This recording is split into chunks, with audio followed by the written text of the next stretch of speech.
चक्षुरुन्मिलितं येन तस्मै श्रीगुरवे नमः।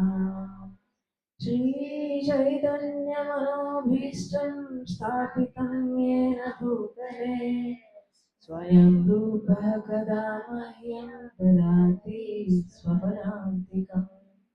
वन्देऽहं श्रीगुरो श्रीयुतपदकमलं श्रीगुरुं वैष्णवांश्च श्रीरूपं साग्रजातं सहगणरघुनाथान्वितं तं सजीवम् साद्वैतं सावधूतं परिजनसहितं कृष्णचैतन्यदेवं श्रीराधा कृष्णपादान् सहगणललिता श्रीविशाखान्वितांश्च। हे कृष्णा करुणा सिन्धो दीनबन्धो जगत्पते गोपेश गोपिका कान्ता राधाकान्त नमोऽस्तुते। तप्त काञ्चन गौराङ्गी राधे वृन्दावनेश्वरी वृषभानुसुते देवी प्रणमामि हरिप्रिये। वाञ्छाकल्पतरुभ्यश्च कृपा सिन्धुभ्यैव च पतितानां पावनेभ्यो वैष्णवेभ्यो नमो नमः। नमो महावदान्याय कृष्णप्रेमप्रदायते कृष्णाय कृष्णचैतन्यनाम्ने गौरे कृष्णे नमः। पञ्चतत्त्वात्मकं कृष्णं भक्तरूपस्वरूपकं भक्तावतारं भक्ताक्षं नमामि भक्तसिद्धिकम्। नमो विष्णुपादाय कृष्णप्रेष्ठाय भूतले श्रीमते भक्तिवेदान्त स्वामिनिति नामिने। नमस्ते सरस्वती देवे गौरवाणी प्रचारिणे निर्विशेष शून्यवादी पाश्चात्य देशतारिणे। नष्टप्रायेषु भद्रेषु नित्यं भागवत सेवया भगवती उत्तमश्लोके भक्तिर्भवति नैष्ठिकी। कृष्णाय वासुदेवाय देवकी नन्दनाय च नन्दगोपकुमाराय गोविन्दाय नमो नमः।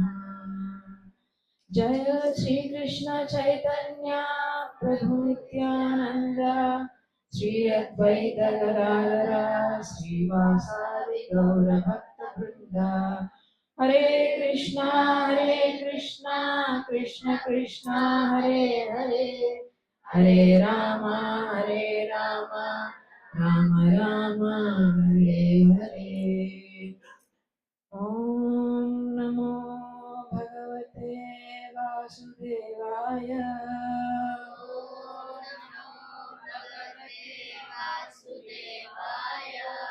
ॐ नमो भगवते वासुदेवाय।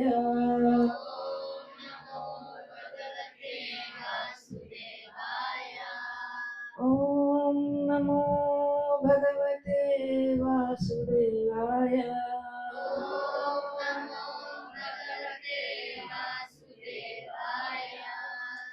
హరే కృష్ణ.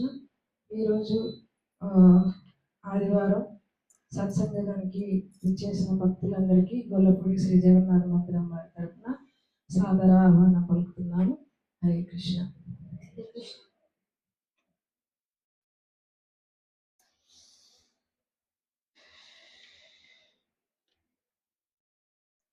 ఓకే, సో ఈరోజు మళ్ళీ మేము ముందుకు వచ్చాము.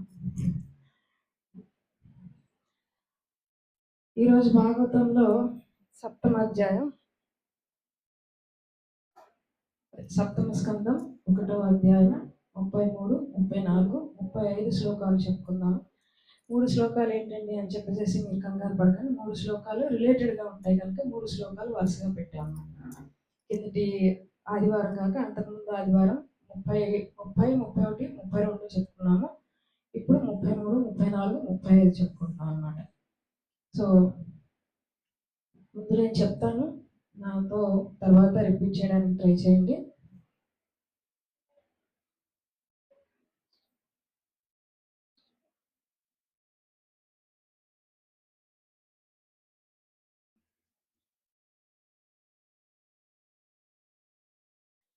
మాతృశ్వశ్రేయో పశ్చైత్యో మాతృశ్వశ్రేయో పశ్చైత్యో దంతవక్రశ్చ పాండవ పార్షద ప్రపరో విష్ణు పార్షద ప్రపరో విష్ణు విప్రశాపాత్ పదచ్యుతో విప్రశాపాత్ పదచ్యుతో. మళ్ళీ ఒకసారి ట్రై చేద్దాం. మాతృశ్వశ్రేయో పశ్చైత్యో దంతవక్రశ్చ పాండవ పార్షద ప్రపరౌ విష్ణు పార్షద ప్రపరౌ విష్ణు విప్రశాపాత్ పదచ్యుతో. ఎవరైనా శ్లోకం రిపీట్ చేస్తారా? ట్రై చేయండి. మళ్ళీ ఒకసారి చెప్పించమంటారా? వచ్చిందా? మాతృశ్వశ్రేయో పశ్చైత్యో దంతవక్రశ్చ పాండవ పార్షద ప్రవరౌ విష్ణు పార్షద ప్రపరౌ విష్ణు విప్రశాపాత్ పదచ్యుతో విప్రశాపాత్ పదచ్యుతో. ఇంకా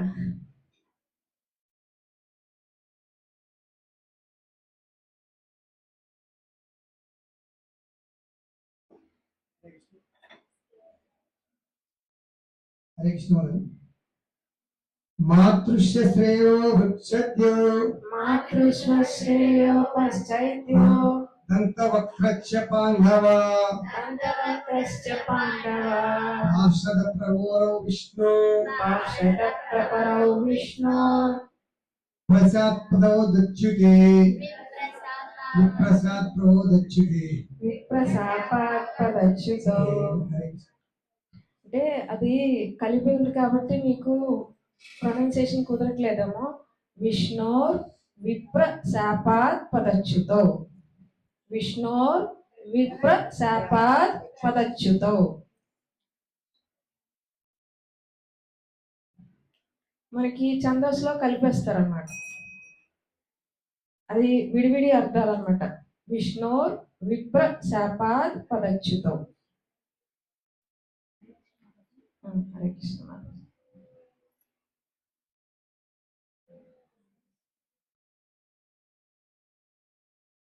మాతృశ్వయో వచ్చతో మాతృశ్వశ్రేయో పశ్చైత్యో దంతవక్రశ్చ పాండవ దంతవక్రశ్చ పాండవ పార్షద ప్రభో విష్ణు విప్రశాపాత్ విప్రశాపాత్ పదచ్యుతో.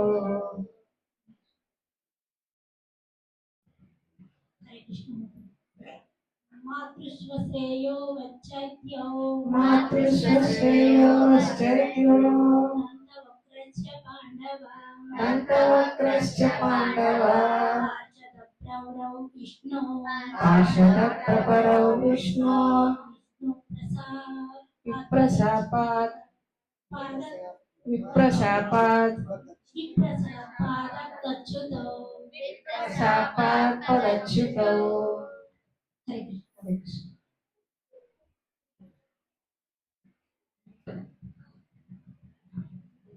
మాతృస్వశ్రేయో వక్ష్యత్యో మాతృశ్రేయో వశ్యత్యో దంతవక్త్రశ్చ పాండవ దంతవక్రశ్చ పాండవ పార్షద ప్రవరౌ విష్ణు పార్షద ప్రవరౌ విష్ణు విప్రశాపద్వదచ్యుతౌ విప్రశాపాత్పదచ్యుతో మాతృశ్య సేవ్యో వక్ష్యద్యో దంతవక్త్రశ్చ పాండవ దంతవక్రశ్చ పాండవ పార్షద ప్రవరౌ విష్ణు పార్షద ప్రవరౌ విష్ణు విప్రశాపాద్వచ్యుతే విప్రశాపాత్పదచ్యుతో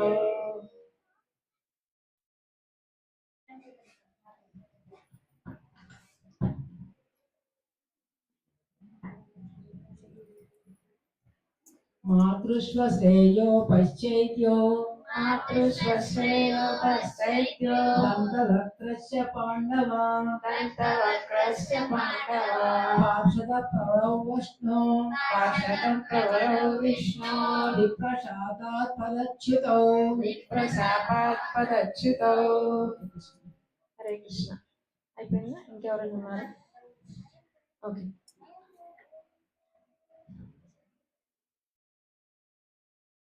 దీనికి శబ్దానువాదము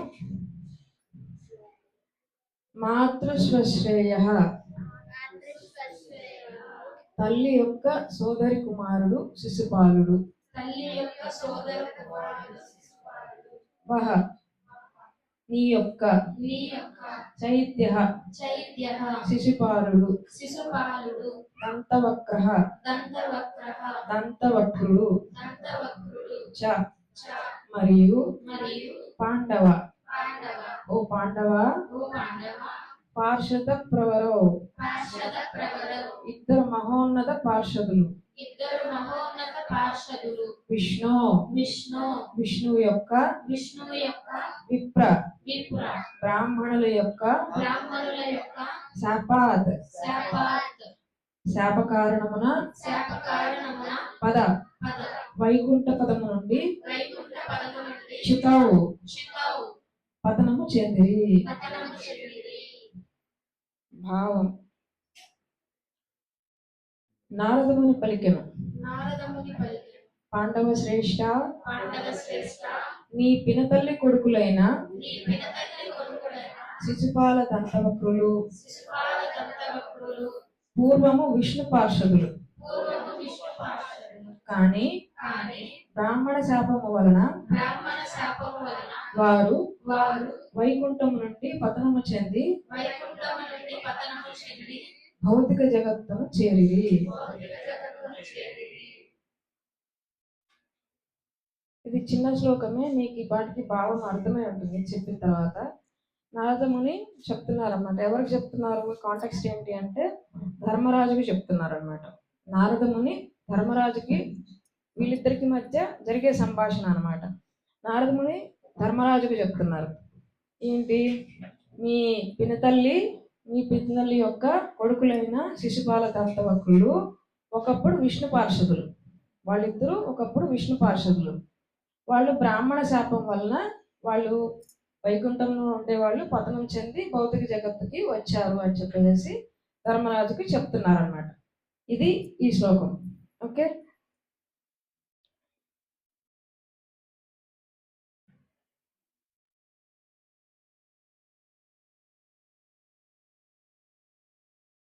నేను ముందు శ్లోకాలు చెప్పుకుంటూ వెళ్ళిపోతాను అంటే 34 నేను చెప్పేస్తాను అంటే మీకు ఒక కాంటెక్స్ట్ అనేది బిల్డ్ చేయడం కోసం చెప్తాను అనమాట తర్వాత దానికి రిలేటెడ్గా మనం డిస్కషన్ మొదలు పెడదాం ఓకే సో 34వ శ్లోకంలో యుధిష్ఠిరుడు అడుగుతున్నాడు అనమాట నారదమని ఇప్పుడు చెప్పాడు కదా ఇప్పుడు శిశుపాల దంతవక్తులు ఎవరు అంటే విష్ణు పార్షదులు వాళ్ళు ఒకప్పుడు వాళ్ళు వైకుంఠంలో విష్ణు పార్షదులుగా ఉన్నవాళ్ళు బ్రాహ్మణ శాపం వల్ల పతనం చెంది భౌతిక జగత్తులో శిశుపాల దంతవక్తులుగా జన్మించారు అని చెప్పేసి చెప్పాడు అప్పుడు ధర్మరాజుకి సందేహం కలిగింది అనమాట అప్పుడు ధర్మరాజు అడుగుతున్నాడు నారదముని కీదృశ కశ్యవ శాపో నేను చెప్తాను రాయలేదు అందుకే నేను చెప్తాను కీదృశ కశ్యవ శాపో హరిదాసాభిమర్శన అశ్రద్ధేవ భాతి హరేరే కాంతినాంబవః. అంటే ధర్మరాజు అడుగుతున్నాడు అనమాట, అదేంటి అదేంటి మహర్షి, ఇదేదో కొత్తగా ఉంది, నేను విన్నాను ముక్త పురుషులే వైకుంఠానికి వెళ్తారు, మామూలు జనాలు వైకుంఠానికి వెళ్ళలేరు, గోలోకానికి వెళ్ళలేరు. మామూలు జనాలు వెళ్ళగలరా? వెళ్ళలేరు కదా. వైకుంఠానికి వెళ్ళాలంటే వాళ్ళకు ఒక అర్హత ఉండాలి, వాళ్ళకి తగిన సాధన చేస్తే కానీ వాళ్ళు వైకుంఠానికి వెళ్ళలేరు. వీళ్ళు వైకుంఠం వెళ్ళడమే కాకుండా అక్కడ పోస్టింగ్ కూడా వచ్చింది. వాళ్ళు సేవకులుగా ఒక పోస్టింగ్ లో ఉన్నారనమాట, ఇంపార్టెంట్ బాడీ గార్డ్స్ గా ఉన్నారనమాట. వాళ్ళు ఆ వైకుంఠాన్ని గార్డ్ చేస్తున్నారు. అలాంటి ఒక ఇంపార్టెంట్ పోస్టింగ్ కి మామూలు వాళ్ళని వైకుంఠం వెళ్ళినంత మాత్రాన్ని ఇచ్చారు కదా. అలాంటి వాళ్ళు పతనం చెందడం ఏంటి, ఇదేదో కొత్తగా ఉంది అని చెప్పేసి నారద మునిని యుధిష్ఠిరుడు అడుగుతున్నారు అనమాట. ముక్త పురుషులు ముక్త పురుషులకు విష్ణు భక్తులైనను ప్రభావితులు చేయగలిగిన ఆ మహాశాపం ఎలాంటిది, వాళ్ళను కూడా ప్రభావితం చేయగలిగిన ఆ శాపం ఏంటండి, ఇదేదో కొత్తగా ఉంది, నేను నమ్మలేకపోతున్నాను అని చెప్పేసి అడుగుతున్నాడు అనమాట.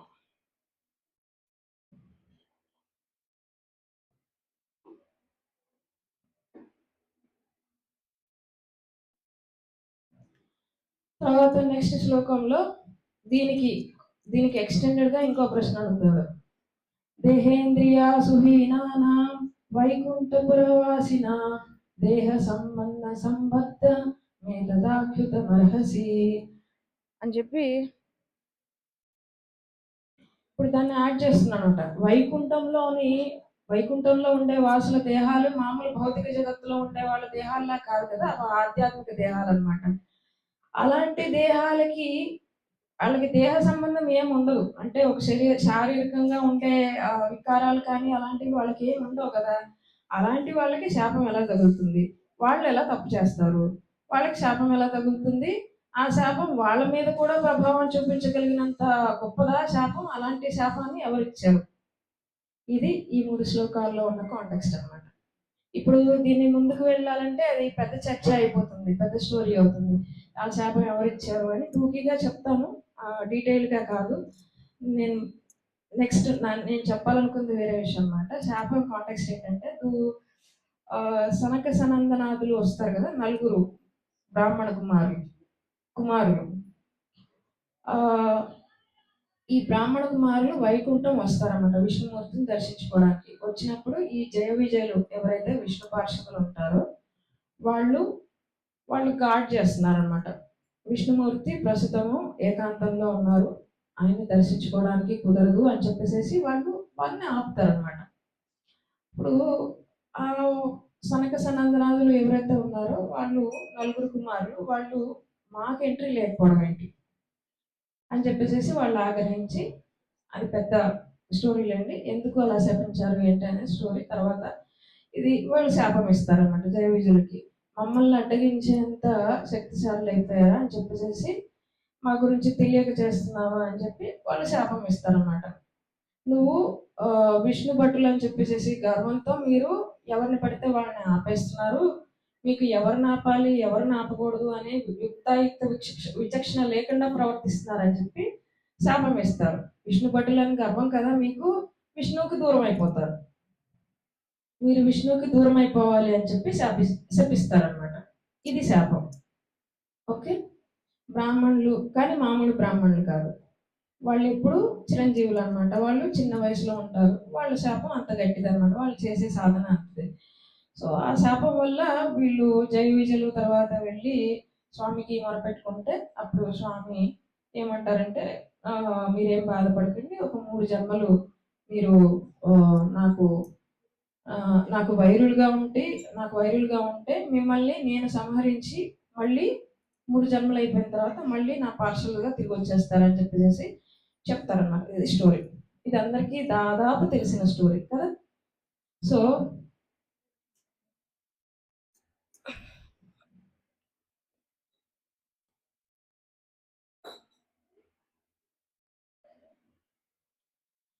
నేను చెప్పాలనుకుంది ఏంటంటే, ఇది అందరికీ తెలిసిందే.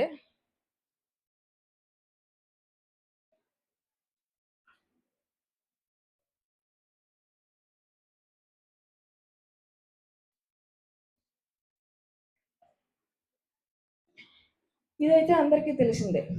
కానీ జయ విజయలే కాదు. అంటే ఈ రిలేటెడ్ కాంటెక్స్‌లో నేను ముందుకు తీసుకెళ్తున్నాను అనమాట. వేరే స్టోరీ చెప్తున్నాను. మీకు ఆల్రెడీ జయ విజయాల గురించి చెప్పాను. దాదాపు ఇలాంటి ఒక అనుభవమే మిగిలిన ఇంకొంతమందికి కూడా ఎదురైంది. వాళ్ళు ఎగ్జాంపుల్ చెప్పాలంటే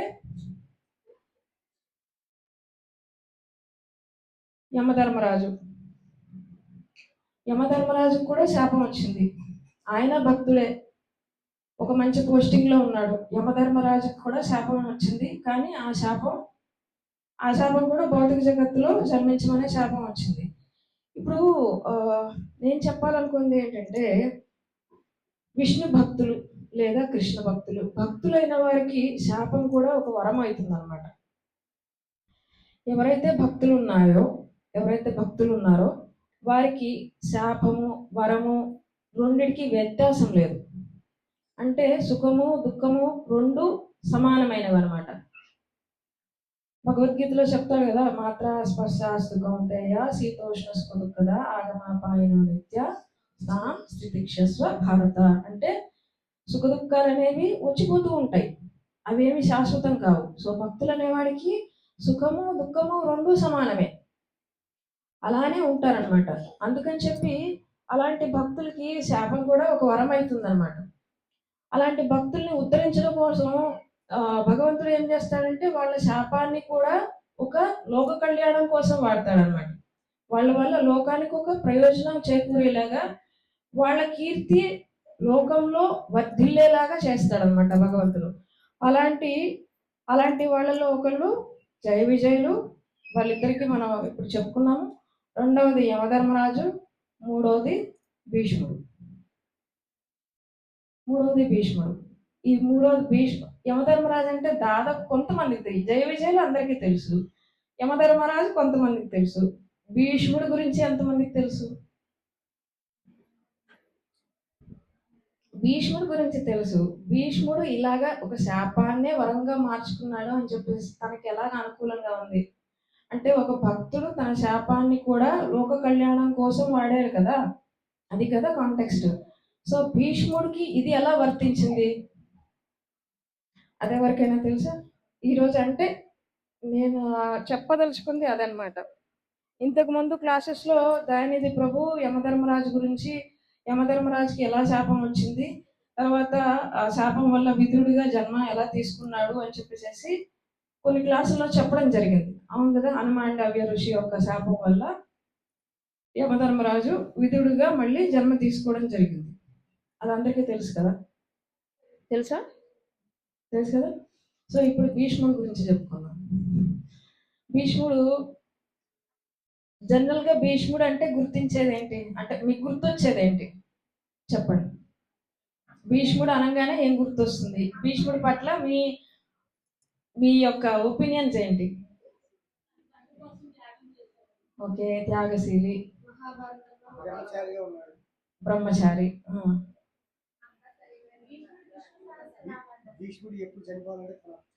ఇచ్ఛామృత్యు. విష్ణు సహస్రనామం ఆయన వల్లనే వచ్చింది లోకానికి. ఇంకా భీష్మ ప్రతిజ్ఞ పాలన, అంతేనా? మరి ఇంకా గంగాదేవి కుమారుడు. మహాభారతంలో ప్రధాన పాత్ర. ఓకే, ఇదంతా బాగానే ఉంది. మరి ఈ కాంటెక్స్ట్కి ఎలా సెట్ అవుతున్నాడు? ఇప్పుడు ఈ కాంటెక్స్ట్ ఏంటి? భక్తులైన వాళ్ళకి శాపం కూడా లోక కళ్యాణం కోసమే దాన్ని మారుస్తారు అన్నమాట. భగవంతుడు ఆ విధంగా మారుస్తారు. వాళ్ళకి శాపం కూడా ఒక వరం లాంటిదే అనమాట. వాళ్ళ కీర్తి లోకంలో తరతరాలు నిలిచిపోయేలాగా భగవంతుడు వాళ్ళని అలా మేనేజ్ చేస్తాడనమాట. అలా ఒక సిచ్యువేషన్స్ని కూరుస్తాడనమాట. సో అలాగా భీష్ముడిని ఈ కాంటెక్స్ట్లో ఎలా చూడాలి?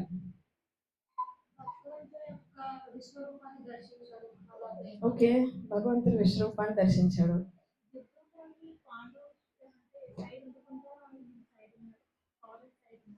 అది ఒపీనియన్ కదా, అంతేనా?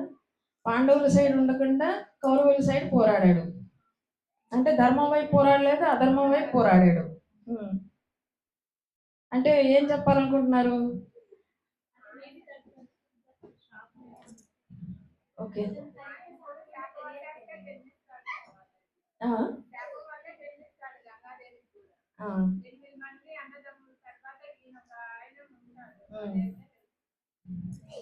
ఆ. భీష్ముడి వృత్తాంతం తెలిసే పోనీ ఎవరికైనా? భీష్ముడి వృత్తాంతం అది టూకీగా చెప్తానండి. ఓకే.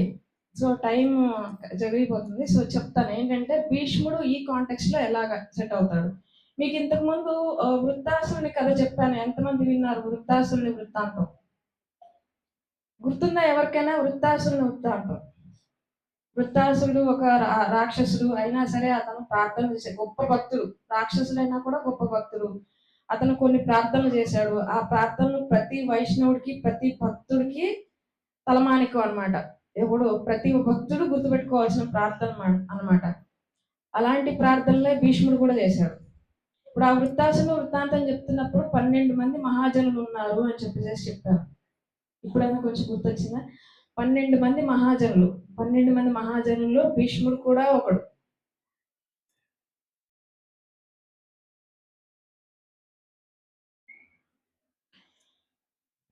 పన్నెండు మంది మహాజనులు అని చెప్పుకున్నాం కదా. అది ఎక్కడో నేనేం కల్పించట్లేదు. అంటే ఈ వ్యాసపీఠం మీద కూర్చున్నప్పుడు చెప్పే ప్రతి మాట ఒక స్క్రిప్చర్ లో ఉండి తీరాలి. అంటే సపోర్టింగ్ ఒక స్క్రిప్చర్ లో నుంచే కోట్ చేయాలి తప్ప నా నోట్కి వచ్చింది నేను మాట్లాడకూడదు. నేనేదో గాల్లో నుంచి చెప్పకూడదు. ఇది ఎక్కడుంది? 12 మంది మహాజనులు. అసలు భీష్ముడు భక్తులని ఎవరు ధృవీకరించారంటే భాగవతం ధృవీకరించింది. భాగవతంలో ఎక్కడ ధృవీకరించారు? 12 మంది మహాజనుల్లో ఒకడు భీష్ముడు అని చెప్పి భాగవతంలో చెప్పబడింది అన్నమాట. భాగవతంలో 12 మంది మహాజనులు ఎవరెవరు?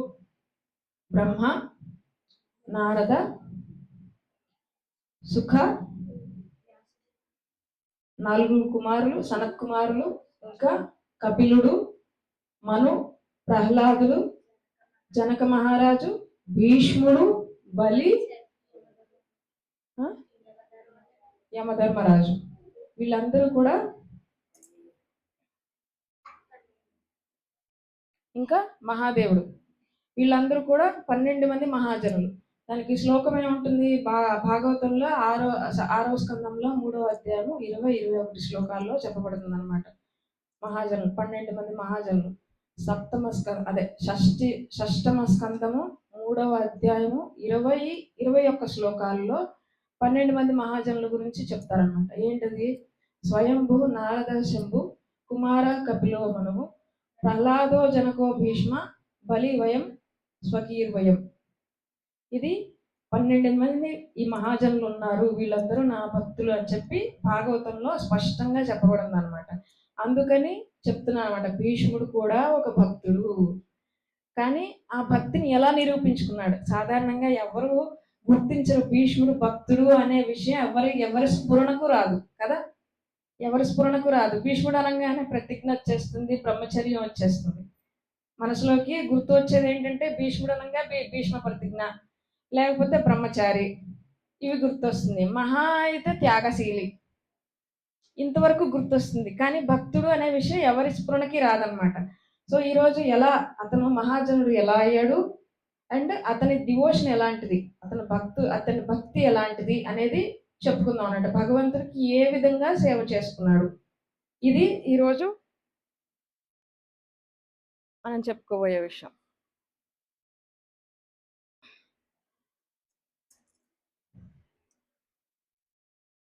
పాపం భీష్ముడిని చాలా మంది మిస్అండర్స్టాండ్ చేసుకుంటారు. ఇందాక మాతాజీ చెప్పారు కదా, అంత ధర్మం తెలిసినా కూడా ఆయన్ని తప్పుగా అర్థం చేసుకుంటారు. ఎప్పుడు చూసినా కౌరవుల సైడే పోరాడాడు, కౌరవుల సైడే మాట్లాడాడు, ద్రౌపదిని వస్త్రాపహరణం చేస్తున్నా కూడాను ఏం చేయలేకపోయాడు, పాండవుల్ని ద్యూత సభలో అవమానిస్తున్నా ఏం చేయలేకపోయాడు, వాళ్ళని అరణ్యవాసం చేసినా ఏం చేయలేకపోయాడు, ఇంత చేసినా కూడాను, ఇన్ని చేస్తున్నా కూడా, ఇంత తెలిసినా కూడా ఆఖరికి మహాభారత యుద్ధంలో కౌరవుల సైడే పోరాడాడు. సో అతను ఏంటంటే ఒక ముసలివాడిగా, ఏం చేయలేని చేతగాని వాడిగా జనరల్ ఒపీనియన్ అలా ఉంటుందన్నమాట. కానీ నిజానికి భీష్ముడు అలాంటి వాడు కాదు. భీష్ముడికి ఎలా అంటే ఆయన ఆయన గురించి చెప్పాలంటే భీష్ముడు చాలా స్టేబుల్ పర్సన్ అన్నమాట. అంటే మానసికంగా అటు ఇటు తొణకడు బెణకడు అనమాట. Stable person. అతనికి he's an epitome of stability. ఒక స్థిరమైన నిర్ణయం తీసుకోగలిగిన వాడు, స్థిరమైన మాట కలిగిన వాడు, స్థిరమైన నిర్ణయం తీసుకునేవాడు అనమాట. అతను ఒక చెప్పాడంటే దానికి మధ్యలో ఉండదు, ఇన్ బిట్వీన్ ఏమి ఉండదు. అయితే రైట్, అయితే రాంగ్, ఇన్ బిట్వీన్ అంటూ ఏమి ఉండదు అనమాట. గ్రే ఏరియాస్ ఆయనకి ఏమి ఉండవు. సో అలాంటి వాడు భీష్ముడు. ఇంకా త్యాగశీలి. అతను జీవితం అంతా త్యాగమే. తన కోసం అంటూ తను చేసుకుంది ఏమీ లేదు, మొత్తం అంతా త్యాగమే, జీవితాంతం త్యాగమే చేసుకున్నాడు అనమాట. అలాంటి వాడు భీష్ముడు. ఇంకా ధర్మం తప్పనివాడు, ఏనాడు ధర్మం తప్పలేదన్నమాట. అందుకనే భగవంతుడికి అత్యంత ప్రీతిపాత్రుడయ్యాడు. ఎలాగా ఏంటి తన ప్రీతిని ఎలా చూపించుకున్నాడో అది తర్వాత చెప్తాను. తర్వాత డిటాచ్మెంట్, వైరాగ్యం. అతనికి ఉన్న వైరాగ్యం ఎలాంటిదంటే అన్ని రకాల అర్హతలు ఉన్నా కూడా ఏ రోజు నాకు రాజ్యం కావాలని కానీ, ఏ రోజు నాకు సింహాసనం కావాలని కానీ, ఏ రోజు నాకు భార్య కావాలి, బిడ్డలు కావాలి, నాకు వంశం కావాలని కానీ ఏ రోజు తాపత్రయపడలేడు. సో భక్తి, జ్ఞానము, చాలా అమితమైన జ్ఞానం ఉన్నవాడు. అంత జ్ఞానం ఉంది కనుకనే ధర్మరాజుకు కూడా కౌన్సిలింగ్ ఇవ్వగలిగాడు. ధర్మరాజు అంటే తెలుసు కదా, స్వయంగా యమధర్మరాజు అంశ. యమధర్మరాజే ధర్మరాజుగా వచ్చాడు. అలాంటి ధర్మరాజుకి ధర్మ సూక్ష్మాలు చెప్పగలిగిన వాడంటే ఆయన నాలెడ్జ్ ఎలాంటిది. సో భక్తి, జ్ఞాన, వైరాగ్యాలు మూడింటిని కలిగిన వాడు భీష్ముడు అనమాట. వైరాగ్యం గురించి ఇప్పుడే చెప్పాను, ఎంత డిటాచ్మెంట్ ఆయనకి. ఆయన చిన్నప్పటి నుంచి ఆయన యువరాజు పట్టాభిషేకం జరిగినా కూడా ఏ రోజు సింహాసనం రాముడిలాగే యువరాజు పట్టాభిషేకం రేపనంగా ఈ రోజు రాత్రి వచ్చేటప్పటికి దశరథ మహారాజు నేను ఇచ్చేసాను, నేను మాట ఇచ్చేసానంటే ఏం పర్లేదు నాన్నగారు, మీ మాటే నాకు శాసనం అని చెప్పేసి శ్రీరాముడు ఎలాగా అడవులకు వెళ్ళిపోయాడు, ఈయన కూడా నాన్నగారి కోసం తన యువరాజు అయినా కూడా అంతా త్యాగం చేసి పినతల్లి కోసం, పినతల్లి పిల్లల కోసం అంతా త్యాగం చేశాడనమాట. సో భక్తి, జ్ఞాన, వైరాగ్యాలు మూడింటిని పుణికిపుచ్చుకున్నవాడు అనమాట భీష్ముడు. అలాగే ధర్మం తప్పలేదు. మరి ధర్మం తప్పకపోతే ఆ భగవంతుడి సేవ ఎలా అవుతుందండి అంటే, ధర్మంతు సాక్షాత్ భగవత్ స్వరూపం. ధర్మం ఎవరంటే భగవంతుడి స్వరూపమే ధర్మం. ధర్మం వేరు, భగవంతుడు వేరు కాదు. ధర్మంతు సాక్షాత్ భగవత్ స్వరూపం. ధర్మం తప్పలేదు కనుకనే భగవత్ సేవ అయ్యిందనమాట. సో ఇలా ధర్మం తప్పకుండా తను చేసే ప్రతి క్రియని భగవంతుడి సేవగానే భావించాడు. ఇదంతా నా కోసం చేయట్లేదు, భగవత్ సేవ కోసం చేస్తున్నాను, ఐఎమ్ జస్ట్ అన్ ఇన్స్ట్రుమెంట్ అన్న భావనతోనే ఉండిపోయాడు తప్ప భీష్ముడు ఇది నా కోసం, ఇది నా వాళ్ళ కోసం, లేకపోతే నా ముని మన వాళ్ళ కోసం, నా మన వాళ్ళ కోసం ఇలా అని చెప్పి ఎప్పుడూ అనుకోలేదన్నమాట.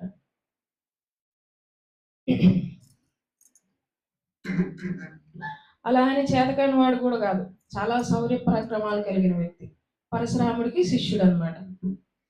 సో ఇలాంటి భీష్ముడిని కృష్ణుడు అడుగుతాడు, స్వయంగా కృష్ణుడు అడుగుతాడు అనమాట. భీష్మ భీష్మ, నువ్వు అంతా బాగానే చేసావు, నాకు బాగానే సేవ చేసావు.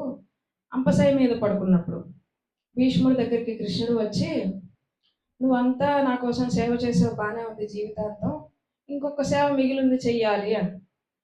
ఇంకేం సేవ మిగిలింది కృష్ణ, నేను అంతా అయిపోయింది, ఇంకా జీవితం చివరి దశలో ఉన్నాను, ఎప్పుడు ఉత్తరాయణ పుణ్యకాలం వస్తుందా, ఎప్పుడు నా నా నా ప్రాణం త్యాగం చేయాలా అని చెప్పేసి నేను వెయిట్ చేస్తున్నాను, ఇంకేం సేవ మిగిలింది, అయినా నేను పడుకొని కదలలేని స్థితిలో ఉన్నాను, నేను నీకేం సేవ చేయగలను అంటాడు.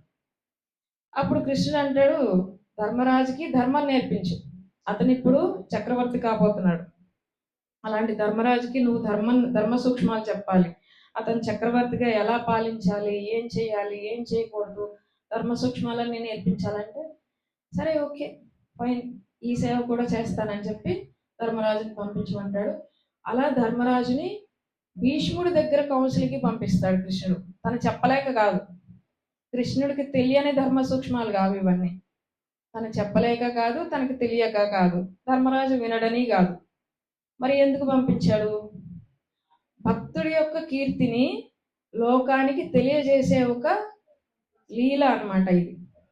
భీష్ముడికి ఉన్న జ్ఞానాన్ని, భీష్ముడికి ఉన్న ధర్మశీలతని మొత్తం లోకానికి చాటి చెప్పాలి అని చెప్పేసి అతని కీర్తిని లోకానికి తెలియజేయాలి అనే ఒక లీల కోసం భీష్ముడి దగ్గరికి ధర్మరాజును పంపిస్తాడనమాట. తను చెప్పలేక కాదు. భీష్ముడిని ఆల్రెడీ అందరూ మిస్అండర్స్టాండ్ చేసుకున్నారు. అప్పటికి చాలా మంది అనుకుంటున్నారు, భీష్ముడు ఏంటి, ఇంత ధర్మజ్ఞుడు ఏంటి, వాళ్ళ వైపు పోరాటం ఏంటి, చిన్న చిన్న వాళ్ళని చంపేయడం ఏంటి, ఎంతో మందిని చంపాడు. సో ఇంతమందిని చంపడం ఏంటి, తెలిసి తెలిసి ఎవరైనా ధర్మం వైపు కాకుండా అధర్మం వైపు ఉంటారా అని చెప్పేసి చాలా మిస్అండర్స్టాండ్ చేసుకున్నారు. అలాంటి భీష్ముడి కీర్తిని తెలియజేయడం కోసం భగవంతుడు చేసిన ఒక లీల అన్నమాట. అలా యుధిష్ఠిరుడికి ధర్మసూత్రాలు బోధిస్తూ ఉంటే విన్నవాళ్ళు ఎవరంట, స్వయంగా కృష్ణుడు. స్వయంగా కృష్ణుడు వింటున్నాడంట భీష్ముడు చెప్పే ధర్మసూత్రాలను. వేదవ్యాసుడు, నారద ముని, మొత్తం పాండవులు, ఇంకొంతమంది ఋషులు, ఇంకా ఎక్కడెక్కడి నుంచో జనం వచ్చి భీష్ముడు చెప్పే ధర్మసూత్రాలన్నీ వింటున్నారంట. అలాగా ధర్మరాజుకి రాజధర్మం నేర్పించాడు. ఒక అన్నగా ఎలా ఉండాలి, ఒక భర్తగా ఎలా ఉండాలి, ఒక రాజుగా ఎలా ఉండాలి, ప్రజల్ని ఎలా పరిపాలించుకోవాలి, ఒక కుటుంబ పెద్దగా కుటుంబాన్ని ఎలా నడిపించుకోవాలి, అలాగే రాజు అనే వాడికి ఎలా డిటాచ్మెంట్ ఉండాలి, రాజు అనేవాడికి అటాచ్మెంట్ ఉండకూడదు. ఈ రాజ్యం నాది, ఈ భోగం నాది, వీళ్ళందరూ నా వాళ్ళు అని చెప్పి సింహాసనం మీద మోహం ఉండకూడదు అనమాట రాజుకి. అలాగా మోహం లేకుండా డిటాచ్డ్ గా రాజు ఎలా ఉండాలి, అలా ఉంటేనే రాజు అవుతాడు. ఇప్పుడు మనకి జనరల్ గా స్టోరీస్ లో చెప్పినట్టు రాజు అనగానే సింహాసనం మీద మోజు, రాజ్యం మీద మోజు, అలా ఉండకూడదు రాజు అంటే. మన పురాణాల్లో రాజుకి అలాంటి లక్షణాలు ఉంటే మంచి రాజు అనిపించుకోడు అనమాట. మన పురాణాల్లో అవే చెప్పినాయి. మహాభారత రామాయణాలన్నీ మనకి అవే నేర్పించాయి. సో ఒక రాజుకి డిటాచ్మెంట్ ఎలా ఉండాలి, అలాగే ఒక రాజు ఎలాంటి దానాలు చేయాలి, ఏ ప్రజల్ని ఎలా పాలించాలి, బ్రాహ్మణులు ఎలా ట్రీట్ చేయాలి, వైశ్యులు ఎలా ట్రీట్ చేయాలి, దానాల్లో గోవు యొక్క విశిష్టత, గోదానం యొక్క విశిష్టత, ఇవన్నీ నేర్పించాడు అనమాట. ఇవన్నీ నేర్పించి ఫైనల్ గా ఏం చేశాడు, విష్ణు సహస్రనామం ఆయన వల్లే మన లోకానికి వచ్చింది. అవును అంటారు అందరూ, విష్ణు సహస్రనామము ఈయన భీష్ముడే చెప్పారని అంటారు. ఎలా మొదలు పెట్టారు? విష్ణు సహస్రనామం చాలా మంది చదువుతారు కదా, చాలా ఎవరెవరు చదువుతారు ఇక్కడ? విష్ణు సహస్రనామం చెప్తారు కదా, మరి భీష్ముడు ఎలా చెప్పాడు విష్ణు సహస్రనామం? భీష్ముడు చెప్పాలని ఎలా తెలుస్తుంది మీకు? అవును అంటారు. మరి విష్ణు సహస్రనామంలో అది ఎక్కడ మెన్షన్ చేయబడింది? భీష్మవాచ ఏంటి? ధర్మరాజు అంపశయ్య మీద ఉన్న భీష్ముడి దగ్గరికి వచ్చి అడుగుతాడు. ఇవన్నీ ఈ ధర్మాలన్నీ బోధిస్తాడు భీష్ముడు ధర్మరాజుకి. బోధించిన తర్వాత లాస్ట్ లో ధర్మరాజు ఇంకా ఆధ్యాత్మిక జ్ఞానం కోసం భీష్ముడిని అడుగుతాడు అనమాట.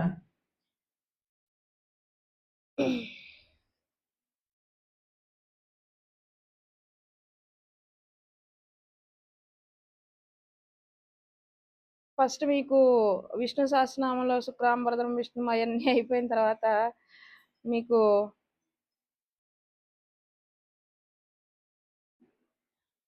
ఫస్ట్ విష్ణు సహస్రనామం ఎక్కడి నుంచి మొదలవుతుంది? యుధిష్ఠిర ఉవాచ, అక్కడి నుంచే కదా మొదలయ్యేది. యుధిష్ఠిర ఉవాచ కిమేకం దైవతం లోకే వ్యాప్యేకం పరాయణం స్తువంత కంకమర్చంత ప్రాప్నుయుర్మానవా శుభం. ఇదే కదా యుధిష్ఠిరుడు అడుగుతాడు. అది మనం చదువుకుంటూ పోతాం, బట్ అందులో మీనింగ్ ఎవరు అంత తొందరగా తీసుకోరు, మీనింగ్ కోసం ఎవరు వెతకరు అనమాట. యుధిష్ఠిరుడు అడుగుతున్నాడు, అది ఒక ప్రశ్న, మనం దాని శ్లోకంలో చెప్పుకుంటూ వెళ్ళిపోతాం. ఇప్పుడు మనం ఇందాక చెప్పుకున్నాం, అవి ప్రశ్నలు. నారదమునికి యుధిష్ఠిరుడికి మధ్య జరిగే సంభాషణ.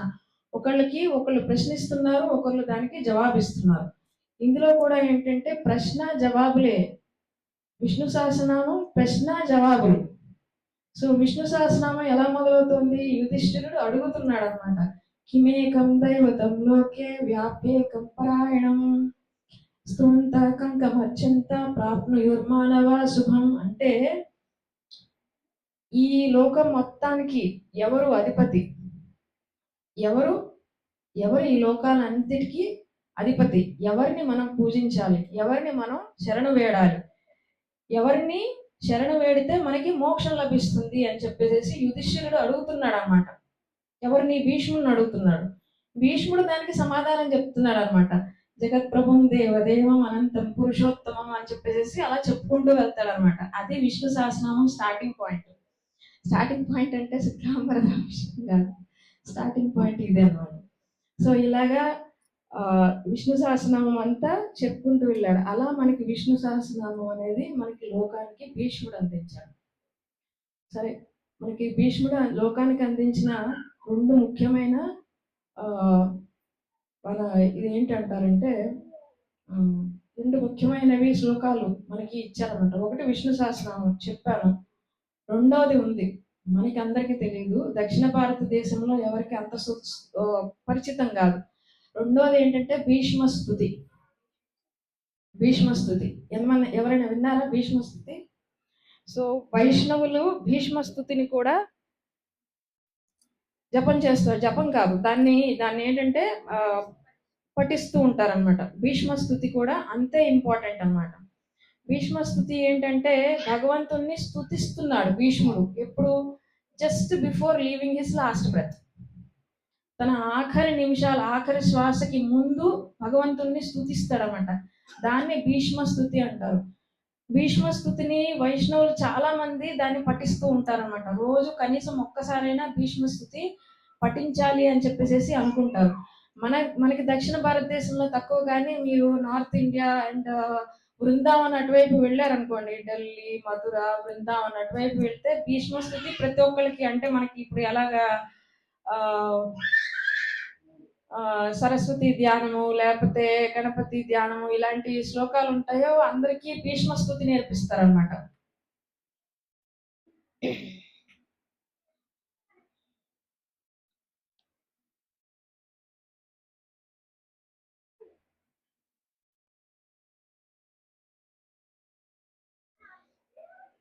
సో ఈ భీష్మస్తుతిలో ఏంటంటే భీష్ముడు అడుగుతూ ఉంటాడు అనమాట, శ్రీకృష్ణ భగవాన్ని చూస్తూ చేసే స్తుతి అనమాట. ఆ స్తుతిలో ఏంటంటే ఇతిమతి రూపకల్పిత వితృష్ణ భగవతి సాత్వత పుంగతే విభూమి స్వసకముపగతే క్వచిర్బహర్తుం ప్రకృతిమపేషయత్ భవ ప్రవాహ అని స్తుతిస్తాడు. అంటే ఏంటంటే కృష్ణ, ఇప్పటి వరకు నా మనసు లోక విషయాల పట్ల నిండిపోయింది. ఆ సింహాసనానికి ఎలా సేవ చేయాలి, వీళ్ళని ఎలా కాపాడుకోవాలి, వాళ్ళని ఎలా కాపాడుకోవాలి, ఈ యుద్ధం ఎలా చేయాలి, ఇలాంటి లోక విషయాల పట్ల నిమగ్నమై ఉంది నా మనసంతా. కానీ ఇప్పుడు ఇవన్నీ వదిలేయాలనుకుంటున్నాను. అంటే వితృష్ణ అంటే వాటి కోసం తప్పించాలని లేదు. తృష్ణ అంటే తప్పించడం, లోక విషయాల పట్ల తప్పించడం. వితృష్ణ అంటే లోకపరమైన విషయాలని పక్కకి పెట్టేసి నీ అందే నా మనసుని లగ్నం చేయాలనుకుంటున్నాను. నీ అందే నా మనసుని లగ్నం చేయాలనుకుంటున్నాను. ఈ భగవంతుడు ఉన్నాడే, భగవంతుడు చాలా లీలలు చేస్తూ ఉంటాడు. ఆయనకి అసలు భూమి మీదకి రావాల్సిన అవసరం లేనే లేదు. ఈ శ్లోకంలో చెప్తున్నాడు అనమాట. భగవంతుడు ఈ లోకంలోకి రావాల్సిన అవసరమే లేదు, కానీ వస్తాడు. దేనికోసం అంటే ఊరికనే విహారానికి వస్తాడంట. జనరల్ గా ఊరికనే విహారానికి వస్తాడు, ఒక హాలిడే కోసం వస్తాడు అనమాట. కృష్ణుడు గోలోకం నుంచి ఈ భూలోకానికి ఎందుకు వస్తాడంటే ఒక విహారానికి వస్తూ ఉంటాడు, జస్ట్ ఫర్ ఎక్స్చేంజ్. వచ్చి జనాల్ని ఉద్ధరిస్తాడు అనమాట, భక్తుల్ని ఉద్ధరిస్తూ ఉంటాడు అనమాట. ఆయనకి అంత ఆనందమే, తనలో తను ఎప్పుడు రన్మిస్తూనే ఉంటాడు. సచ్చిదానంద స్వరూపుడు కదా, ఎప్పుడు ఆనందంలో నిమగ్నమై ఉంటాడు. మరి అలాంటి వాడు భూమి మీదకి వచ్చి ఇన్ని కష్టాలు ఎందుకు పడాలి? కృష్ణుడు జీవితం తీసుకున్నారనుకోండి, మొత్తం అంతా కష్టాలే. మనం ఆనందానికి ఫీల్ అవుతూ ఉంటాం, మనం ఆనందంగా ఫీల్ అవుతూ ఉంటాం, కానీ ఆయనకి చిన్నప్పటి నుంచి కష్టాలే. పుట్టాడు, జైల్లో పుట్టాడు, తర్వాత తీసుకువెళ్ళి ఎవరి దగ్గర పెట్టేశారు. కన్న తల్లిదండ్రుల దగ్గర కాకుండా వేరే చోట పెరిగాడు. పోనీ అక్కడైనా స్థిమితంగా పెరిగాడా? ఎవరో ఒకళ్ళు ఎప్పుడో ఒక రోజు, ఏ రోజు ఎవరో వచ్చి చంపుదామని చెప్పి ట్రై చేస్తారో తెలియదు. మరి కష్టమే కదా, ఎప్పుడు తన ప్రాణానికి ముప్పు ఉందో తెలియదు. సో అన్ని కష్టాలు పడుతూనే ఉన్నాడు. పోనీ అన్ని కష్టాలు పడ్డాడు, అందరూ బాగున్నాడు, ఫ్రెండ్స్ బాగున్నారు, అక్కడే ఉన్నారా అంటే అక్కడికి వచ్చేసి అక్కడ నుంచి మధురకు రావాల్సి వచ్చింది. పోనీ మధురలో జాగ్రత్తగా ఉన్నాడా అంటే కంసుని చంపాల్సి వచ్చింది. పోనీ కంసుని చంపేసిన తర్వాత స్టేబుల్ గా వాళ్ళ అమ్మా నాన్న దగ్గర ఉన్నారా అంటే లేదు, మళ్ళీ జరాసంధుడు వచ్చాడు, అతనితో యుద్ధం చేయాల్సి వచ్చింది. జరాసంధుడి నుంచి తప్పించుకోవడానికి ద్వారకకి వెళ్ళి ద్వారకలో జాగ్రత్తగా ఉన్నాడా అంటే మళ్ళీ పాండవులు వచ్చారు. పాపం కృష్ణుడి జీవితంలో ఎక్కడ సుఖం ఉందో చెప్పండి? తను ఉండాలనుకున్న చోట ఎక్కడైనా ఉండగలిగాడా? బృందావనంలో ఉండిపోవాలనుకున్నాడు. గోపికలు, రాధారాణి వీళ్ళందరితో ఉండిపోవాలనుకున్నాడు. ఆయనకి మధుర వచ్చేయాలి లేకపోతే ద్వారక వచ్చేయాలి అని లేదు. చెప్పాలంటే అది తెలుసు, ఇది నేను ఈ డ్యూటీస్ నావి, నేను చేసి తీరాలి. ఆ డ్యూటీస్ తెలిసినా కూడా ఆయన మనసంతా బృందావనంలోనే ఉండిపోయింది. అసలు ఆచార్యులు చెప్తారు, బృందావనం నుంచి మధుర కృష్ణుడు వచ్చేసారని చెప్పేసి చెప్తారు, కానీ ఆయన యొక్క అంశ బృందావనంలో వదిలేసి వచ్చాడు. ఒక కృష్ణుడిలోని ఒక పార్ట్ బృందావనంలో వదిలేశాడు, ఇంకొక పార్ట్ మాత్రమే మధుర వచ్చింది. సో ఆ పార్ట్ బృందావనంలో ఉన్న కృష్ణుడు ఇప్పటికీ బృందావనంలోనే ఉన్నాడు. ఇప్పటికీ అప్పటికి ఎప్పటికీ కృష్ణుడు బృందావనంలోనే ఉన్నాడు. అంటే బృందావనం పట్ల కృష్ణుడికి ఉన్న మక్కువ ఎలాంటిది అనేది మనం అర్థం చేసుకోవాలన్నమాట. అలాంటి బృందావనాన్ని వదిలేసి మధురకి రావాల్సి వచ్చింది. పాపం కృష్ణుడి జీవితం అంతా కష్టాలే. మరి అన్ని కష్టాలు ఎందుకు పడాలండి?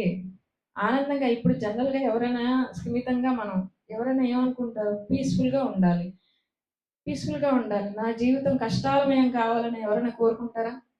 ఎవరైనా భక్తులైనా సరే, కుంతీదేవి ఎక్సెప్షన్, ఆవిడకి కుంతీదేవిని ఎక్సెప్షన్లో వదిలేద్దాము. మిగిలిన వాళ్ళు ఎవరైనా సరే నా జీవితం కష్టాలమయం కావాలి అని ఎవరైనా కోరుకుంటారా?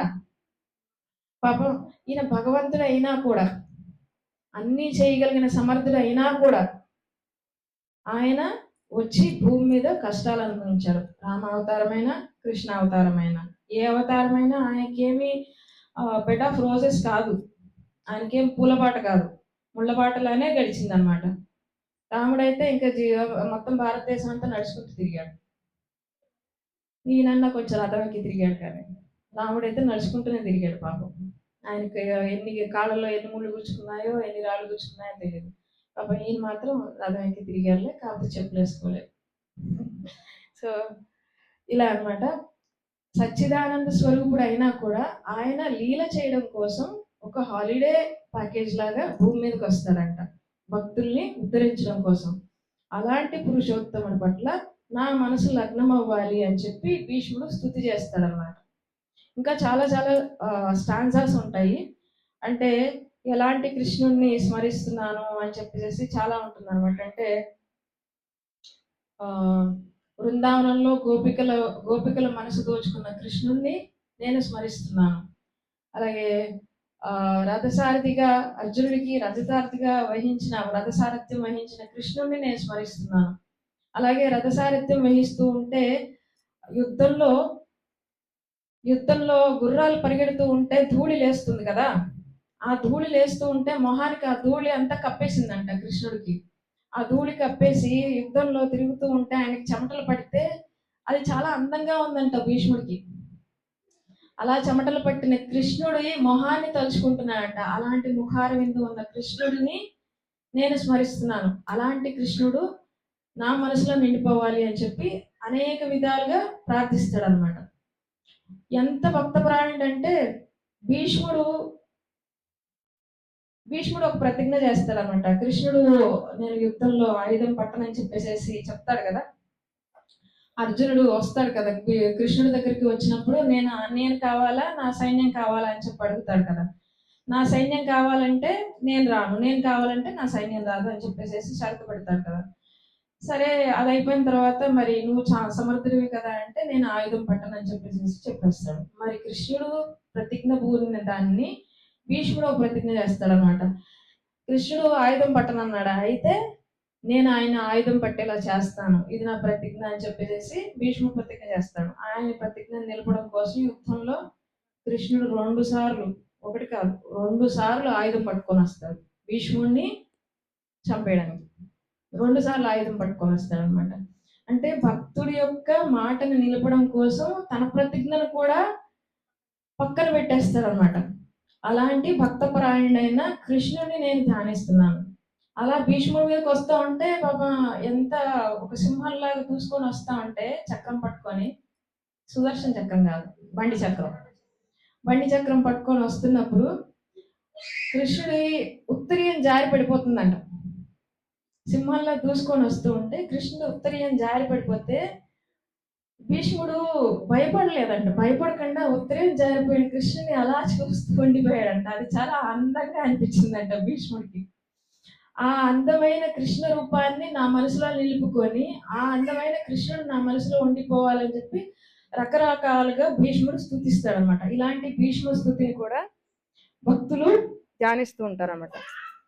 సో ఓకే, ఇది భీష్ముడి ఎలివేషన్ చెప్పాను. అసలు భీష్ముడు భక్తుడు ఎలా అయ్యాడు, ఎలాగ స్తుతించాడు అని చెప్పి చెప్పుకుంటూ వచ్చాను. మరి భీష్ముడిని అందరూ మిస్అండర్స్టాండ్ చేసుకున్నారు, అది కూడా ఓకే. మరి భీష్ముడు ఎలాంటి సేవ చేశాడు అన్నీ తెలుసు భీష్ముడికి. నన్ను జనాలు మిస్అండర్స్టాండ్ చేసుకుంటారని తెలుసు.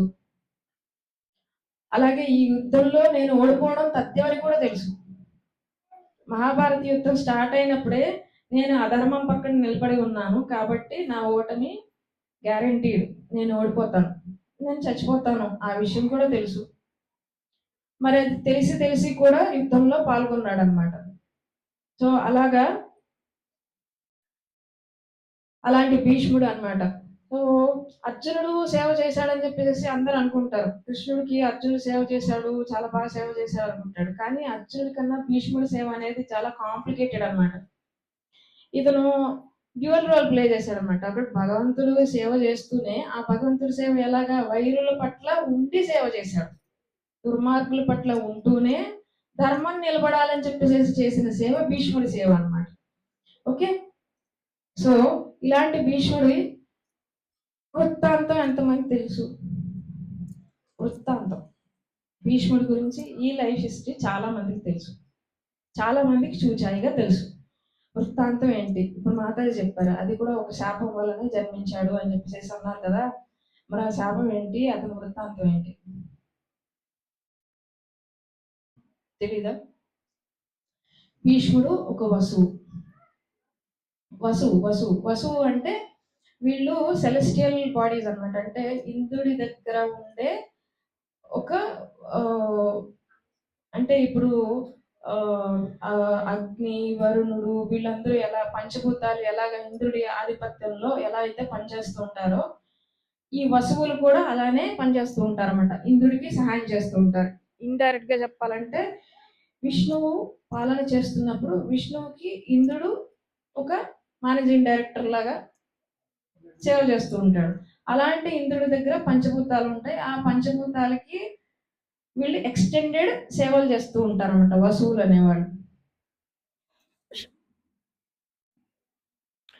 వీళ్ళు 8 మంది, ఈ వసువులు అనేవాళ్ళు 8 మంది అన్నమాట. ఈ 8 మంది రకరకాల సేవలు చేస్తుంటారు ఈ పంచభూతాలకి. ఒక వసువు వచ్చినప్పటికీ భూమికి స్టెబిలిటీ ఇస్తారు. అంటే మీకు వసువులు ఏం చేస్తూ ఉంటారు అని చెప్పడం కోసం చెప్తున్నాను అనమాట. వసువులు ఏం చేస్తారంటే ఒక వసువు వచ్చినప్పటికి ఎర్త్కి స్టెబిలిటీ ఇస్తారు. గ్రావిటీ ఫోర్స్ ఏదైతే ఉందో ఆ గ్రావిటీ ఫోర్స్ ఇచ్చేది ఒక వసువు. అగ్నికి ఇంటెన్సిటీ, అంటే అగ్ని యొక్క పవర్ ఇంటెన్సిటీ ఎలా ఉండాలి, కలర్ ఎలా ఉండాలి అని చెప్పేసి డిసైడ్ చేసేది ఇంకొక వసువు. వాటర్కి ఫ్లోయింగ్ ఫ్లెక్సిబిలిటీ ఇచ్చేవాడు ఇంకొక వసువు. గాలికి దిశానిర్దేశం, అది ఎటు వీయాలి, ఎలా ఉండాలి, ఎంత ఇంటెన్సిటీతో వీయాలి, ఇది చెప్పేది ఇంకొక వసువు. ఇది నిర్ణయించేది ఒక వసువు అనమాట. అలాగా వసువులు 8 మంది 8 రకాల డ్యూటీస్ అన్ని చేస్తూ ఉంటారన్నమాట. ఈ వసువులందరిలో భీష్ముడి పూర్వజన్మ కూడా ఒక వసువు అనమాట. ఆ వసువు పేరు ఏంటంటే ప్రభాస వసువు. ప్రభాసుడు, అతని పేరు ప్రభాసుడు. ఈ ప్రభాసుడు ఈ 8 మందిలోకి ముఖ్యమైన డ్యూటీ అతనిది అనమాట. 8 మంది డ్యూటీస్ ఇంపార్టెంటే, కానీ ఈ ప్రభాసు డ్యూటీ ఇంకా ఇంపార్టెంట్ అనమాట. ఈ ప్రభాసుడు ఏం చేస్తాడంటే సూర్యుడి కాంతి ఉంటుంది కదా, సూర్యుడి కాంతి మన భూమి మీద పడినప్పుడు అది రకరకాలుగా ట్రాన్స్ఫార్మ్ అవుతుంది. ఇప్పుడు సూర్యుడు చంద్రుడు ఇద్దరు కిరణాలు ఇంపార్టెంట్ కదా. సూర్యుడు లేకపోతే అసలు ఉత్పత్తి జరగదు. అవును కదా, జీవోత్పత్తి అనేది జరగదు. సూర్యుడు సూర్యరశ్మి లేనిదే జీవోత్పత్తి అనేది జరగదు. చంద్రకిరణాలు లేకపోతే అసలు డెవలప్మెంట్ ఉండదు. సూర్యుడు లేకపోతే ఉత్పత్తి ఉండదు, చంద్రకిరణాలు లేకపోతే డెవలప్మెంట్ ఉండదు. ఈ రెండు ఇంపార్టెంట్ అన్నమాట. సో ఈ రెండు కూడా వసువులే చేస్తారు. ఒక వసువు వచ్చినప్పటికి చంద్రకిరణాలని ట్రాన్స్ఫర్మేషన్ చేసుకుంటూ ఉంటాడు. ఇంకొక వసువు, ప్రభాస వసువు ఏం చేస్తాడంటే సూర్యుడి యొక్క కిరణాలని భూమి మీద పడినప్పుడు అది ఎన్ని రకాలుగా ట్రాన్స్ఫార్మ్ అవ్వాలి, భూమి మీద పడితే ఎలాంటి ట్రాన్స్ఫర్మేషన్ జరగాలి, జీవుల మీద పడితే అది ఎలాగా ట్రాన్స్ఫర్మేషన్ అవ్వాలి, మొక్కల మీద ఎలా ఉండాలి, మనుషుల మీద ఎలా పడాలి, లేకపోతే ఆ రేస్ ఒక్కొక్కళ్ళు ఎలా రిఫ్లెక్ట్ అవ్వాలి అని చెప్పి నియంత్రణ చేసేవాడు అనమాట ఈ ప్రభాసుడు. వీళ్ళందరూ డ్యూటీస్ ఇలా చేస్తూ ఉండగా ఈ 8 మంది వాళ్ళ భార్యలతో కలిసి విహారానికి వస్తారు, హాలిడే కోసం భూమి మీదకి వస్తారు. ఎక్కడికి, హిమాలయ రేంజ్ లో వాళ్ళు హాలిడే ప్యాకేజ్ తీసుకొని వస్తారు అనమాట. వాళ్ళు అక్కడ విహారిస్తూ ఉంటారు. అలా చూస్తూ చూస్తూ చూస్తూ వశిష్ఠముని ఆశ్రమం దాకా వస్తారు. ఎంజాయ్ చేస్తూ అక్కడ వనాల్లో విహరిస్తూ, అక్కడ లేక్స్ లో జలకాలాడుతూ, స్విమ్మింగ్ చేసుకుంటూ, వాళ్ళు అటు ఇటు చేసుకుంటూ వశిష్ఠముని ఆశ్రమం దాకా వస్తారు. వచ్చినప్పుడు అక్కడ బాగుంది, చాలా ఆహ్లాదకరమైన వాతావరణం ఉంటుంది, వాళ్ళు చాలా ఎంజాయ్ చేస్తూ ఉంటారు. అక్కడ మంచి వాసన వస్తుంది అనమాట, గాలి వస్తుంది, దాంతో పాటు ఒక మంచి వాసన వస్తుంది. వీళ్ళందరూ ఈ వాసన చాలా బాగుంది, ఎక్కడి నుంచి వస్తుంది ఈ వాసన అని చెప్పేసి చూస్తారనమాట. అంతా చూస్తూ ఉంటే వాళ్ళకి దూరంగా ఒక ఆవు మేత మేస్తూ కనిపిస్తుంది. ఈ ఆవు పై నుంచి ఈ గాలి వస్తుంది, అది చాలా మంచి సువాసనతో నిండి ఉంది అన్నది అందరూ తెలుసుకుంటారనమాట. ఒక ఆవు నుంచి ఇంత మంచి సువాసన ఎలా వస్తుంది అని చెప్పి అందరూ ఆశ్చర్యపోతారు. వాళ్ళు వసువులు కదా, కొంచెం ఆ భార్యలందరూ అడిగితే ఈ ప్రభాస్ వసువు చెప్తాడనమాట, ఇది మామూలు ఆవు కాదు, దీని పేరు కామధేను. ఈ కామధేను కూడా మామూలు ఆవు కాదు. దీని హిస్టరీ ఏంటంటే, క్షీరసాగర మదనంలో సురభి అని చెప్పి ఒక ఆవు పుడుతుంది. ఇది అందరికీ తెలిసిందే కదా. క్షీరసాగర మదనంలో ఒక ఆవు పుడుతుంది, దాని పేరు సురభి. ఆ సురభి యొక్క కూతురు ఈ కామధేను. అంటే ఫుల్ ఫ్లెడ్జ్డ్ ఆవు కాదు, కానీ పాలిచ్చేంత వయసుకు వచ్చింది. ఒక దూడనే, కాకపోతే పెద్ద ఆవు కాదు, ఒక పాలిచ్చేంత వయసుకు వచ్చిన ఆవు అన్నమాట. అలాంటి ఒక దేవతలకి సంబంధించిన ఆవు ఈ కామధేను. కాబట్టి ఆ ఆవు నుంచి వీచే గాలి కూడా సువాసన భరితంగా ఉంది అన్న సంగతి ప్రభాస్ వసు భార్య అయిన ధృతికి చెప్తాడనమాట. తన భార్య పేరు ధృతి, అది కూడా ఎందుకు చెప్తున్నానో గుర్తుపెట్టుకోండి. ఈ ధృతి, ఓహో అలాగా, బాగుంది, అయితే నాకు ఈ ఆవు కావాలి అని అడుగుతుంది. అప్పుడు ప్రభాస్ వసు అంటాడు, ఇలాంటి కోరరాని కోరికలు కోరకూడదమ్మా, ఈ కామధేను గురించి చాలా హిస్టరీ ఉంది. ఈ కామధేనువుని మోహించి విశ్వామిత్రుడు పతనమయ్యాడు, ఈ కామధేనువుని మోహించి కార్తవీర్యార్జునుడు పతనమయ్యాడు. వీళ్ళందరికీ ఒక హిస్టరీ ఉందమ్మా, ఇలాంటి కోరరాని కోరికలు నువ్వు కోరకూడదు. నువ్వు ఏదో పీస్ఫుల్ గా మనం ఏదో హాలిడే ఎంజాయ్ చేద్దాం అని చెప్పి అనుకుంటే నువ్వేదో ఇలాంటి పితలాటకాలన్నీ పెడుతున్నావు, వద్దమ్మా అని చెప్పేసి చెప్తాడు.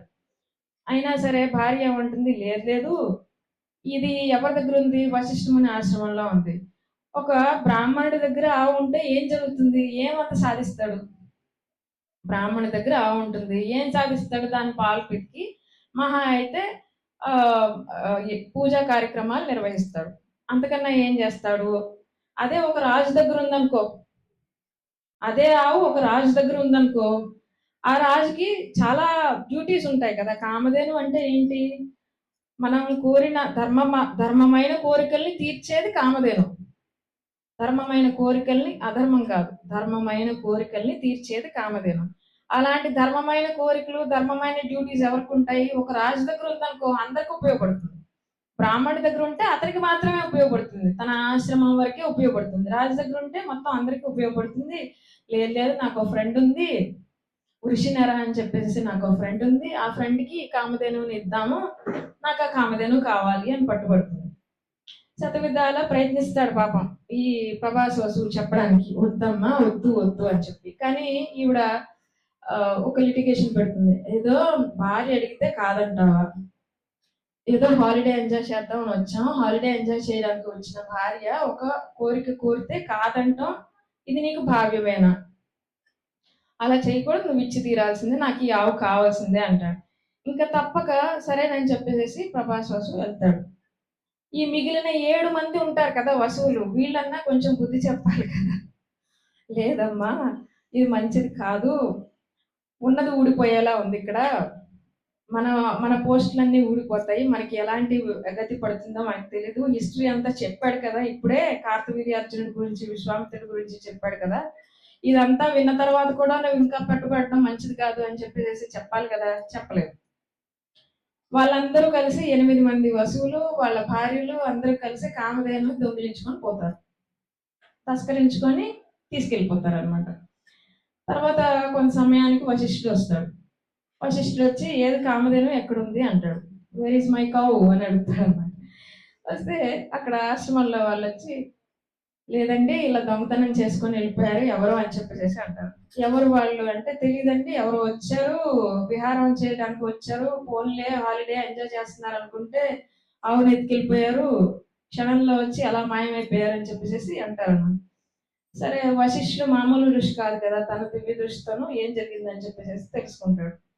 చూస్తే ఈ వసువులు ఇలా చేశారు అని చెప్పేసి తెలుసుకోగానే అతనికి కొంచెం ఆశ్చర్యం వేస్తుంది. మామూలు మనుషులు కాదు కదా, వసువులు అంటే మామూలు మనుషులు కాదు, ఇంద్రసభలో ఉండడం అంటే అది మామూలు విషయం కాదు. వాళ్ళు కామ క్రోధ లోభ మదమాశ్చర్యాలు అనే వికారాలకి దూరంగా ఉండేవాళ్ళు అనమాట. అలాంటి వాళ్ళే దేవతలు అవుతారు కదా. ఒక మనిషికి వికారాలు ఉంటాయంటే అర్థం చేసుకోవచ్చు, దేవతలకు కూడా వికారాలు ఉన్నాయనుకోండి, ఇంకేం దేవత కదా. మరి అలాంటి దేవతల్లో ఒకళ్ళైన ఈ వసువులు ఇలాంటి పని చేయడం ఏంటి అని చెప్పి కొంచెం బాధపడతాడు. అలా వాళ్ళకి శాపం ఇస్తాడు అనమాట వశిష్ఠుడు.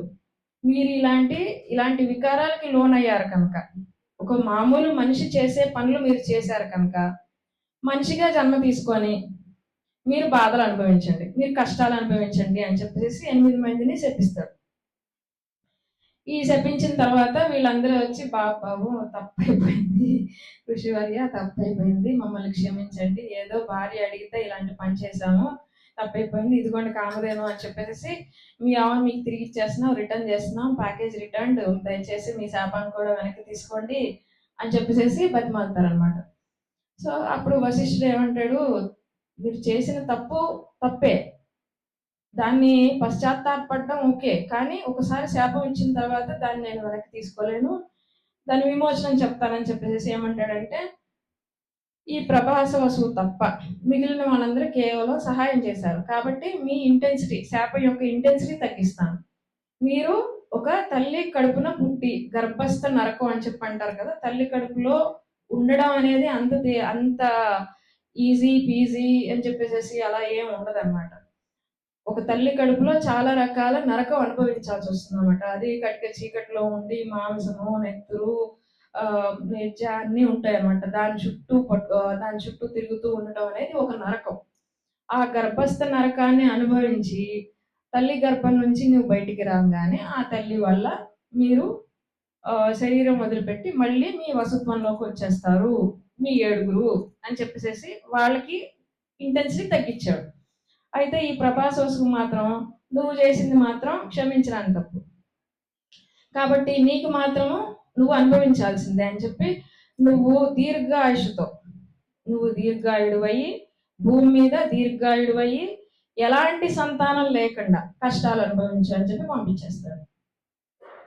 అలాగా ప్రభాస వసువు భూమి మీద జన్మ తీసుకుంటారన్నమాట. గంగాదేవికి ఎందుకు జన్మిస్తారంటే వీళ్ళు 8 మంది వెళ్ళి గంగాదేవిని ప్రాధేయపడతారనమాట.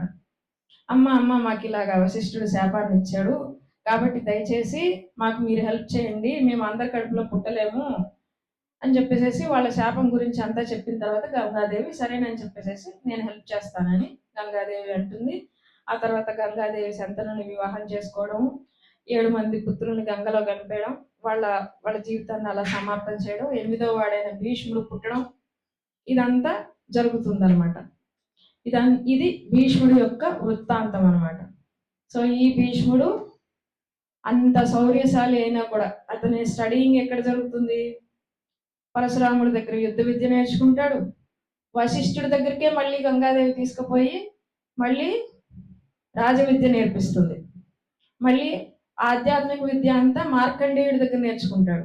అందుకే ఇంత నాలెడ్జబుల్ పర్సన్ కనుకనే యుధిష్ఠిరుడికి కూడా, ధర్మరాజుకి కూడా ధర్మం చెప్పగలిగినంత గొప్పవాడు అయ్యాడనమాట భీష్ముడు. సో ఇలాంటి భీష్ముడి గురించి మనం నేర్చుకున్నాము.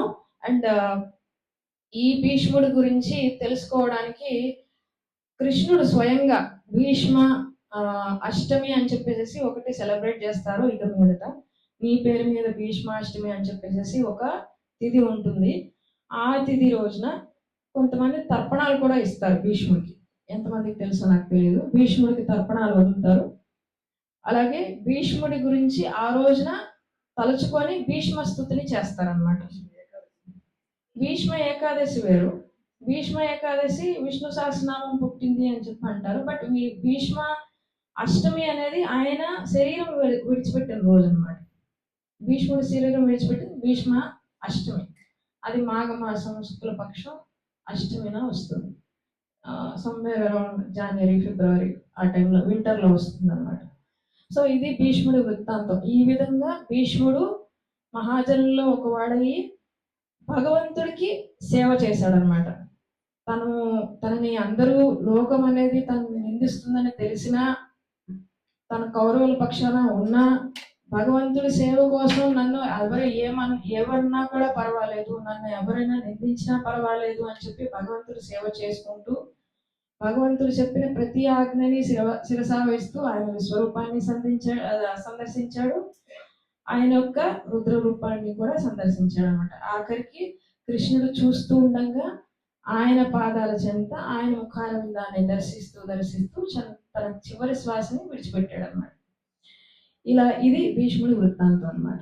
సో ఇలాగా భగవంతుని భక్తులు ఎవరైతే ఉన్నారో వాళ్ళకి వచ్చిన శాపాన్ని కూడా లోక కళ్యాణం కోసం భగవంతుడు ఈ విధంగా అమలు పరుస్తాడు అన్నమాట.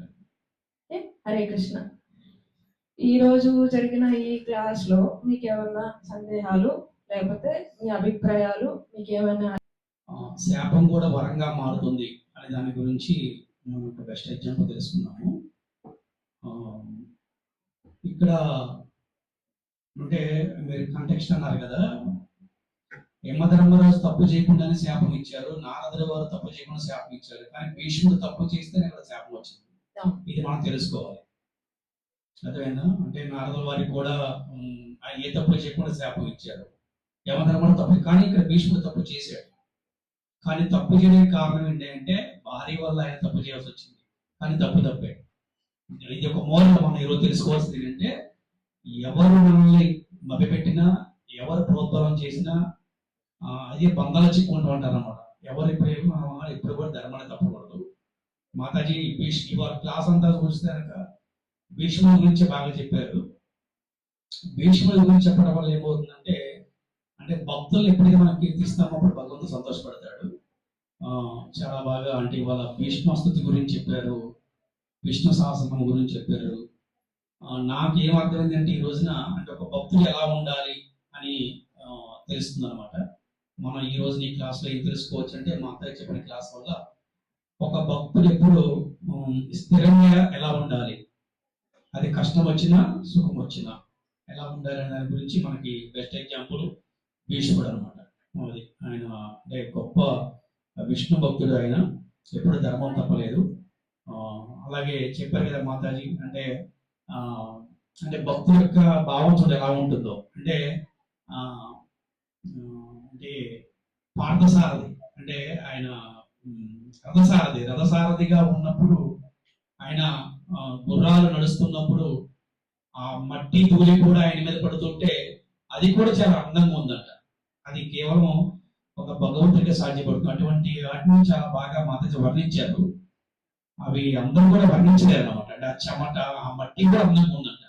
ఈ వర్ణన అనేది అందరూ చేయలేరు, కానీ మాతాజీ చాలా డీప్ గా, చాలా వివరంగా, చాలా అంటే ఎలాబరేట్ గా బాగా చాలా బాగా చెప్పారు.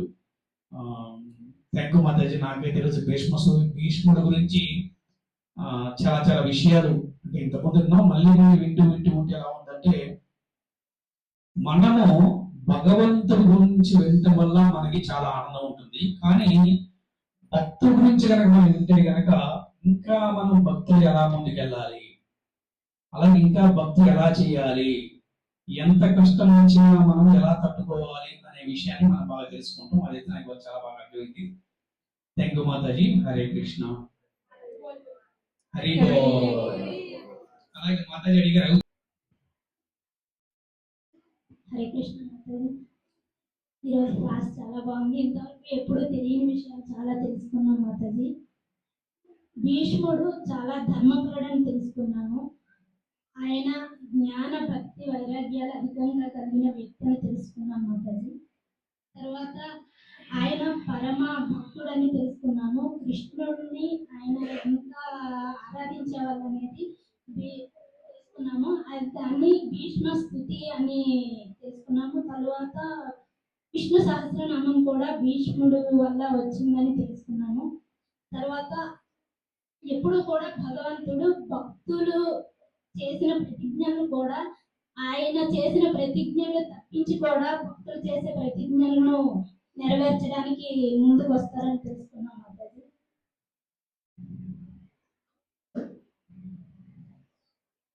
హరే కృష్ణ. హరే కృష్ణ. ఎప్పుడైనా వీలైతే మీరు మంచి విషయాలు నేర్చుకున్నారని భావిస్తూ అందరికీ హరే కృష్ణ 3 సార్లు హరే కృష్ణ మంత్రం చెప్తూ ఈ క్లాస్ ని ఇంతటితో ముగిద్దాం. హరే కృష్ణ కృష్ణ కృష్ణ హరే హరే, హరే రామ రామ రామ హరే హరే, హరే కృష్ణ కృష్ణ కృష్ణ హరే హరే, హరే రామ రామ రామ హరే హరే, హరే కృష్ణ కృష్ణ కృష్ణ హరే హరే, హరే రామ రామ రామ హరే హరే. హరే కృష్ణ.